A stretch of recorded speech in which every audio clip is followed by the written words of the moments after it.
రాజమండ్రి సంవత్సరం నుండి ఇప్పటి వరకు మున్సిపాల్లో పారిశుద్ధ్య విభాగం ఆప్కోస్లో పనిచేస్తున్న 21,000 జీతం తీసుకుంటూ మరణించిన వారి కుటుంబీకులకు ఇప్పుడు రాజమండ్రి మున్సిపల్ కమిషనర్ ఇతర ప్రైవేటు ఏజెన్సీ ద్వారా 15,000 జీతం ఇవ్వడానికి సిద్ధపడుతున్నారని, దీన్ని వెంటనే రాజమండ్రి స్పెషల్ ఆఫీసర్ జిల్లా కలెక్టర్ గారు ఆ చర్యను వెంటనే ఆపి కార్మికులకు 21,000 జీతం ఇచ్చే విధంగా చర్యలు తీసుకోవాలని ఏఐటీయూసీ రాష్ట్ర ఉపాధ్యక్షులు, ఏపీ మున్సిపల్ వర్కర్స్ యూనియన్ గౌరవ అధ్యక్షుడు తాటిపాక మధు కోరారు. శుక్రవారం సాయంత్రం స్థానిక జిల్లా కలెక్టరేట్ వద్ద మున్సిపల్ కార్మికులు నిరసన వ్యక్తం చేశారు.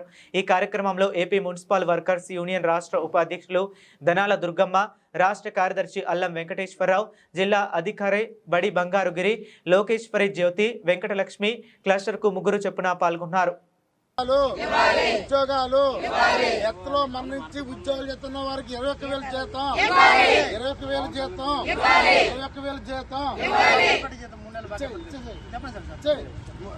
చెల్లించాలి. 3 నెలల బకాయి వేతనం చెల్లించాలి. 3 నెలల బకాయి వేతనం చెల్లించాలి. 3 నెలల బకాయి వేతనం చెల్లించాలి. 3 నెలల బకాయి వేతనం 3 నెలల బకాయి వేతనం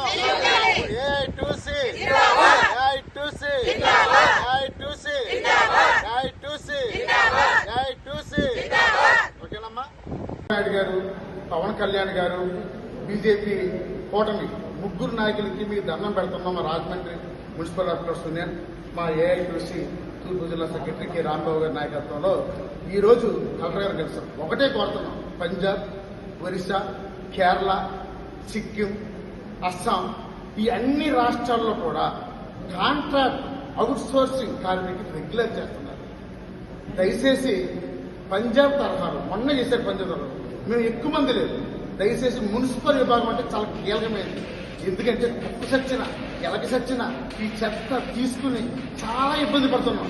యూనిఫామ్ లేవు, డ్రెస్సులు లేవు, గ్లౌజులు లేవు, ఇవన్నీ లేవు.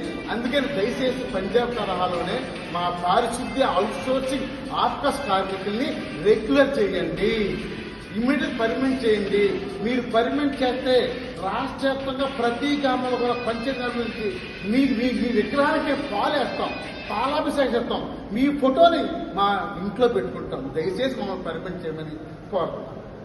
రాజమండ్రి మున్సిపల్ కమిషనర్ గారు, అధికారులు ఒక కొత్త ప్రతిపాదన చేస్తున్నారు.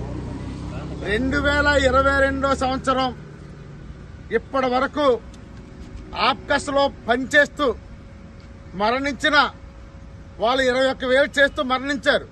వారి స్థానంలో ఈ రాజమండ్రిలో 18 మందికి ఉద్యోగాలు ఇచ్చారు. ఇప్పుడు వాళ్ళ భర్తలో 21,000 జీతం చేస్తే వీళ్ళు మాత్రం 15,000కే చేస్తారంట. అది కూడా ఆప్కాస్ ద్వారా కాకుండా ఒక ప్రైవేట్ సొసైటీకి ఏజెన్సీకి ఇస్తారంట. ఇది ఎంత అన్యాయమో చూడండి. రెండోది, ఓ పక్క సుప్రీంకోర్టు సమాన పనికి సమాన వేతనం చేయమని, అంతేకాకుండా ఒక కార్మికుడికి చట్టం ప్రకారంగా కనీసం మినిమం రోజుకి 700 రూపాయలు ఇవ్వాలి. రోజుకి 700. ఈ రోజు అలా 700 రూపాయలు రోజుకి వేసుకుంటే నెలకి 21,000 అవుతుంది. కానీ రిక్షా కార్మికులు 9,000 రూపాయలకు పనిచేస్తున్నారు. 9,000కే పనిచేస్తున్నారు. మరి ఇది ఎంత అన్యాయమో చూడండి. ఇది ఎవరు కూడా మాట్లాడలేదు. రాష్ట్ర వ్యాప్తంగా ఉన్న రిక్షా కార్మికులందరూ కూడా 18,000 పైన ఎత్తుంటే ఇక్కడ 9,000కే పనిచేస్తున్నారు. ఇక మూడో విషయం, 60 ఏళ్లు దాటిన రిటైర్మెంట్ వారి స్థానంలో ఉద్యోగాలు ఇమ్మని కోరుతుంటే ఇమ్మంటలేదు. అలాగే గోదావరి పుష్కరాలకి స్పెషల్ శానిటేషన్ ఎవరో చెన్నై, బెంగళూరుకి ఇస్తారంట. మేమందరం చేయాలి. ఖబర్దార్, మా సొసైటీలకి ఇవ్వాలి. ఇక్కడ మా ఊరు చాలా మంది సొసైటీలు ఉన్నాయి. నువ్వు మాకు ఇవ్వకుండా చెన్నైకి ఇస్తే మేము ఇలా ఊరుకుంటామండి. పని జరగనేవో సమ్మె చేస్తాం. ఖచ్చితంగా గోదావరి పుస్తకాలకి మాకే ఇవ్వాలని ఈరోజు కలెక్టర్ గారిని కోవడం జరుగుతుంది. తాటిపాక మధు, ఏఐటీసీ రాష్ట్ర ఉపాధ్యక్షులు.